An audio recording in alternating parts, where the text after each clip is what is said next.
दर्शकों, सनातन धर्म में पितृपक्ष या श्राद्ध पक्ष को बहुत ही महत्वपूर्ण माना जाता है। पितृपक्ष नेतः 16 दिन तक चलते हैं और एक ऐसी अवधि है जो हिंदू समुदाय के लोग अपने पूर्वजों के प्रति अपना सम्मान व्यक्त करते हैं, उनसे अपने और अपने परिवार के लिए सुख, समृद्धि और शांति की प्रार्थना करते हैं। हरे कृष्ण दर्शकों, वैदिक एस्ट्रो केंद्र में आपका स्वागत है। मैं ज्योतिष आचार्य पूजा। जैसे मैं बता रही थी कि पितृपक्ष जो है वो एक ऐसा समय है जहाँ पे हम अपने पूर्वजों का आदर सम्मान व्यक्त करते हैं, जो पूर्वज हमारे बीच नहीं है। हिंदू तिथि के अनुसार पितृपक्ष का प्रारंभ प्रति वर्ष अश्विनी मास के कृष्ण पक्ष से शुरू हो जाता है और उसका अंत जो है अश्विनी अमावस्या के समय होता है। श्राद्ध पक्ष की शुरुआत गणेश विसर्जन के अगले दिन से ही शुरू हो जाता है, पूर्णमासी को। इस वर्ष पितृपक्ष का जो प्रारंभ हो रहा है, जो मुहूर्त हो रहा है, वो इस प्रकार है। पितृपक्ष का प्रारंभ 29 सितंबर 2023 को हो रहा है और उस दिन जो अगर आप श्राद्ध या तर्पण करना चाहते हैं तो उसका मुहूर्त है 11:53 से लेकर 12:41 तक दोपहर तक, यानी कुल 48 मिनट तक का समय है। वैसे दर्शकों, पूर्णिमा तिथि का प्रारंभ तो 28 सितंबर 2023 को शाम 6:49 से ही प्रारंभ हो जाएगा और जो अगले दिन 29 सितंबर 2023 को 3:26 शाम तक रहेगा।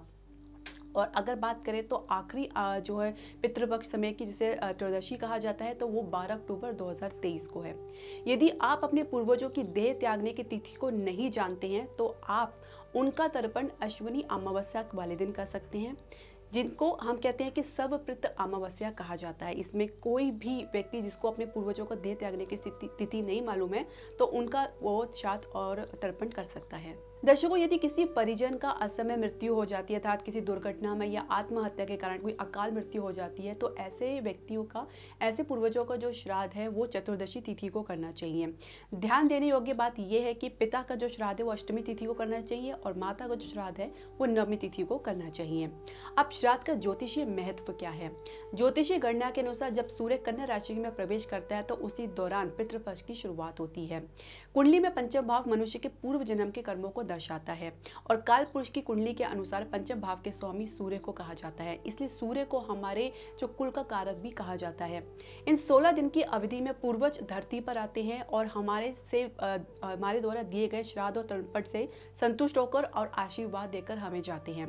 याद रखें, छोटी सी भी त्रुटि हमारे पूर्वज को नाराज कर सकती है, तो इस दौरान आपको क्या क्या करना चाहिए या क्या नहीं करना चाहिए, इसके बारे में जरूर जानकारी होनी चाहिए। साथ ही पितृपक्ष के 16 दिन में पिंड दान व ब्राह्मण भोज का विशेष महत्व है। दर्शकों, साथ ही इसी दौरान पूर्वजों के मनपसंद भोजन तैयार करें, वह जो भी उनको पसंद है उसका दान करें, जो भी आपका सामर्थ्य है। इसमें तामसिक चीज़ों का प्रयोग बिल्कुल ही वर्जित है, जैसे प्याज और लहसुन का प्रयोग बिल्कुल भी नहीं करना चाहिए। 16 दिन तक कोई भी शुभ कार्य नहीं करना चाहिए, कोई भी मांगलिक कार्य नहीं करना चाहिए। पितरों के जो है विदाई के बाद, यानी पूरे 16 दिन के बाद ही कोई आप मांगलिक कार्य की शुरुआत कर सकते हैं।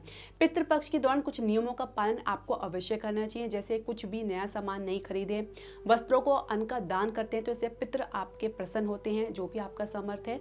पितृगण की पूजा दोपहर में करनी चाहिए। भोजन का कुछ भाग कौवे को, गाय को और कुत्ते को जरूर खिलाना चाहिए।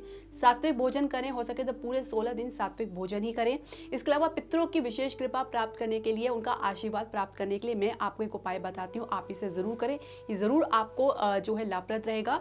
आपको क्या करना है, प्रतिदिन स्नान करके आपको 2 रोटी बनानी है, उसमें घी और गुड़ लगाकर आप अपने पितृगण का नाम लेके उनको प्रणाम करें और 4 बार जल से घुमाकर 1 रोटी जो है गाय को खिला दे और 1 रोटी कौवे को खिला दे। इससे ना सिर्फ उनकी कृपा और आशीर्वाद प्राप्त होगा, बल्कि उनके प्रति की गई कोई भी त्रुटि की क्षमा आपको जरूर मिल जाएगी। और दर्शकों, तामसिक भोजन बिल्कुल ना करें। शराब, अन्य व्यसन से आपको दूर रहना चाहिए। हिंदू धर्म के अनुसार मृत्यु के बाद श्राद्ध कर्म करना बहुत ही जरूरी है, क्योंकि इससे आपके जो पूर्वज को मुक्ति मिलती है, इसके अभाव में उनको मुक्ति नहीं मिल पाती है। साथ ही वो कष्ट भोगते हैं और जिसके फलस्वरूप आपको भी कष्ट भोगना पड़ता है, आपके परिवार को भी कष्ट भोगना पड़ता है।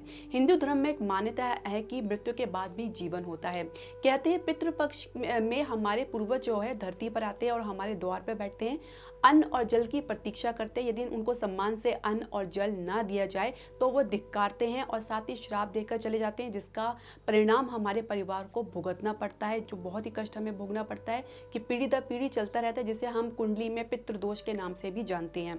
तो ऐसी कोई गलती ना करें, हो सके तो जितना हो सके अपने सामर्थ्य के अनुसार आदर व्यक्त करते हुए अपने पितरों को पसंद करें। यही 16 दिन का समय है जो आप अपनी कुंडली में पितृदोष को भी शांत कर सकते हैं इसी प्रकार श्राद्ध और तर्पण करके।